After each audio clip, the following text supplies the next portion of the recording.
இன்னைக்கு கத்திரிக்காய் பச்சடி எப்படி பண்ணலான்னு பார்க்கலாம். அதுக்கு நான் 2 கத்திரிக்காய் எடுத்திருக்கேன். நல்லா பெரிய சைஸ் கத்திரிக்காவாக 2 எடுத்து வச்சுருக்கேன். 1 கப் கெட்டியான தயிர், தாளிப்புக்கு கடுகு 1 டீஸ்பூன், ஒரே ஒரு பச்சை மிளகாவை இப்படி கட் பண்ணி வச்சுருக்கேன், பெருங்காயத்தூள், உப்பு தேவையான அளவு, எண்ணெய் தேவையான அளவு. இப்போ எப்படி செய்கிறதுன்னு பார்க்கலாம். கத்திரிக்காய் எடுத்துட்டு சும்மா கொஞ்சமாக கையில் எண்ணெய் விட்டுக்கோங்க.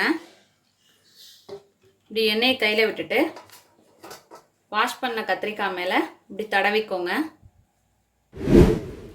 இது போல் ஊசி எடுத்துக்கோங்க.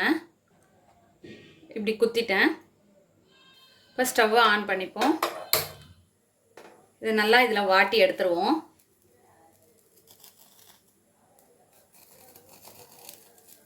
நல்லா எல்லா பக்கமும் வேகிறது போல் 2 கத்திரிக்காயையும் வாட்டிக்கலாம்.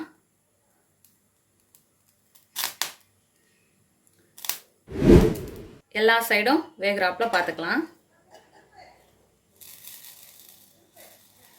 இந்த கலர் மாறுது பாருங்க. எல்லா சைடுமே நல்லா வெந்து வந்துடுச்சு. இதே போல் இந்த கத்திரிக்காயையும் பண்ணிடலாம். இப்போ 2 கத்திரிக்காயுமே நல்லா சுட்டாச்சு. இது ஆறட்டும். ஆறுனதும் தோல் உரிக்கணும். இது ஆறுறதுக்குள்ள நம்ம தாளிப்புக்கு தேவையானதை தாளிச்சிடலாம். 1 ஸ்பூன் எண்ணெய், கடுகு. கடுகு பொரிஞ்சதும் அதில் கொஞ்சமாக பெருங்காயத்தூள், பச்சை மிளகாய்,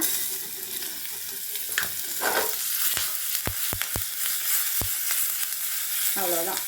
ஃப்ளேமை ஆஃப் பண்ணிடலாம். இப்போ கத்திரிக்காய் ஆறிடுச்சு. கை பொறுக்கிற அளவுக்கு இருக்குது. இப்போ இதை தோல் உரிச்சிடலாம். இப்போது நல்லா எல்லாத்தையும் தோல்லாம் நீக்கியாச்சு.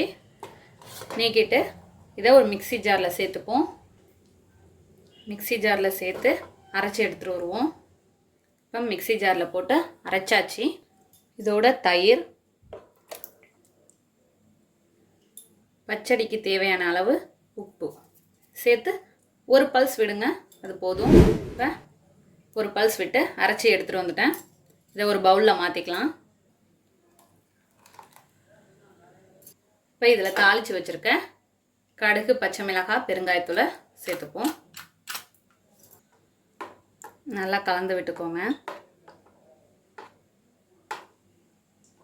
அவ்வளோதான், நம்மளோட அருமையான அற்புதமான கத்திரிக்காய் பச்சடி தயாராகிடுச்சு.